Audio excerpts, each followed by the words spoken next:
Good morning and welcome to Kramer's Corner with the daily technical updates. It is Monday the 7th of August, and here in Copenhagen where I'm sitting, it feels like it's October with wind and rain and all hell has broken loose. Anyway, market is here. We have S&P 500 sell-off again Friday. Not a massive one, but still we are in a negative move. 44.55. There's some support, and keep an eye on this rising trend line here. If we look at the pre-market a little bit, we are bouncing a little bit early on, but I don't expect it to hold much. But let's see later today. Nasdaq 100 tried to push back above the 15,420, but we closed below. So the downtrend is unfolding, or correction is unfolding. We're trying to move a little bit back this morning, but similar to the S&P 500, I don't really see it keeping up. In Europe, it's a little bit more resilient here, and if we zoom in on DAX, bouncing again this morning from the 61.8 retracement at 15,865. That's I think that's the level to look out for. It has dipped down a couple of times to Friday and Thursday, but the 100 moving average seems to add or offer some support. Also, the RSI is still above 40, so we are technically in a uptrend. So that's or in a positive sentiment at least. And despite taking out this 16,000 level here, we're still holding on to the bullish sentiment for now, at least. AEX 768 touched the 61.8, but we are still above the 768. That's the level to look out for if we start moving below there, then, or closing below. We actually dipped down below a couple of times, but if we start closing below here, then it could be a larger correction unfolding. The Belgian market a little bit sideways trading, but with the bullish sentiment, and the uptrend is intact, and I think we will see it moving higher in the coming days. CAC 40 closed above 72.51. That's the key level to look out for. Touch or dip down below the 61.8 retracement. So we are a little bit. I think we are in general we are a little bit of wait and see here with the European markets, but with a bullish undertone really. On the FX markets, Euro dollar bounced from the 786 retracement and the 55 and 100 moving average coming up here, adding some support. We still have bullish sentiment on the RSI, so I think we will see a bounce towards the 111 next couple of days. Possibly moving higher. The big test will be 111.50 around that. These two peaks here, one should look out for. If we close above, if we break above them, then we'll see higher levels towards 113 on the euro dollar.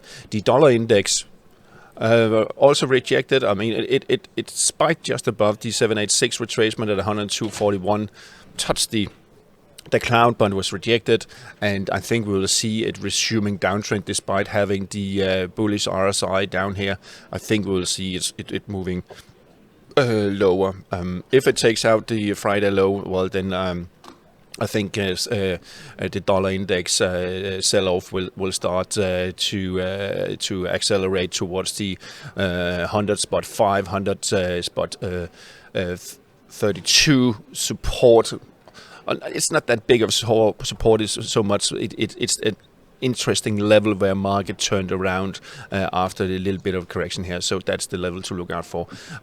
However, if we take out the Thursday's peak here at 102.66, well, then suddenly the entire picture could change if we move back above the cloud.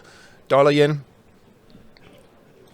was rejected also at 786 retracement at 143.40, trying to move back up a little bit, and I think we will see another test at this level here in the next couple of days, possibly at the end of the week. If it takes out the Thursday's peak here at 143.90, then we will see a move above 145. I feel fairly confident about that. We are in a bullish sentiment on the RSI, so that's something to look out for.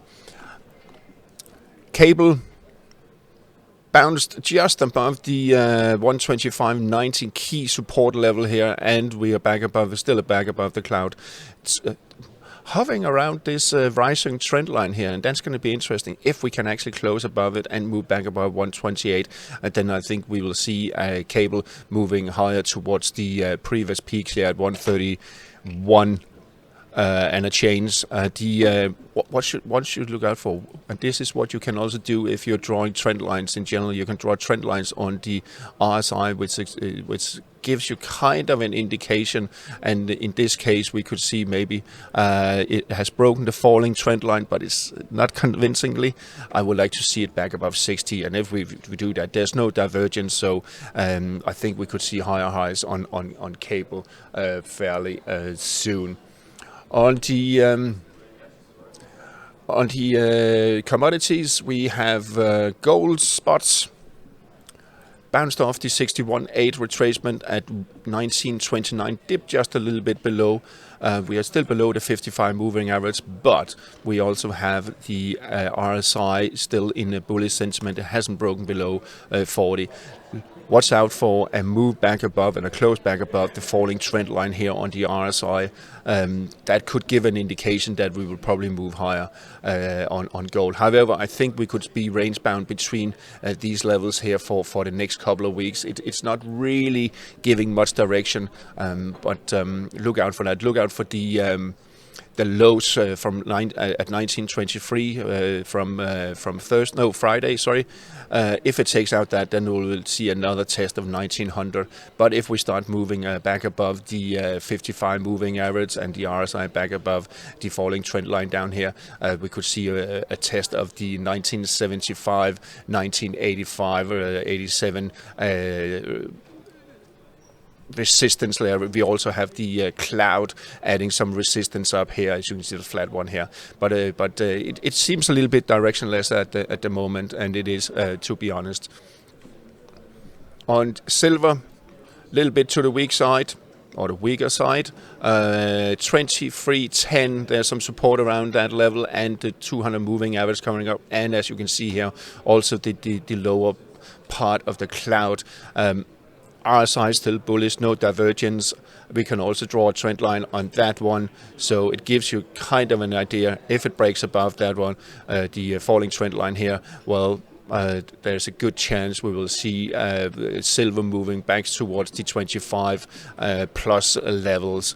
But other than that, also similar to gold, we could see a range-bound trading here for a couple of weeks. Copper, a little bit more depressed. But as happened also last week, it seems to bouncing off this 382 pivot line, as I call it. You can see this is where it's often moving around. We're still above the rising trend line here, and the RSI is still in a bullish mode. So fairly confident on copper there. Brent oil, you can't really. It seems like it's having a trouble testing the 87, 88 resistance level. It is a little bit stressed on the RSI down here, but we are in a bullish turn for now. But I think we will see the next couple of weeks. We will actually see Brent oil and WT oil moving sideways, or in this range here between 82, 83 and 87, 88 on Brent, and WTI moving, being range bound between 79 and 83.50. So I don't expect much energy from that at the moment, to say the least. Let's have a look at wheat that is bouncing a little bit, trying to find some support above the the low here from back from July at 641. RSI is still bullish. I think we'll see wheat slowly start moving back higher towards 700, but the really key level will be around here. Can it take out the cloud, move back above the cloud, and can it take out the 709.50, 710 level? Then we will see it resuming to a bullish mode. On the yields, a little bit of weakness Friday, but we are still in a bullish trend, trying to move back above the 409 level here, and I think we'll see a move towards the 422. That's a really strong resistance, and even stronger at 432. It's a little bit weakening of the uptrend, so I would say maybe also a little bit of sideways trading there. I think I'll move to looking at the bond. Here we have the US Treasury bond. It actually formed a bullish engulfing pattern. It's not the most convincing one, since it's actually closed at the same level as it opened the previous day. So it is an indication of a bottom end reversal, but RSI is not really confirming that, so I don't think it will be that big a move. I'll see if I can do an update on it later, but 125 is probably the highest level we could see that one moving to. All right, that's all for today, and talk to you again tomorrow.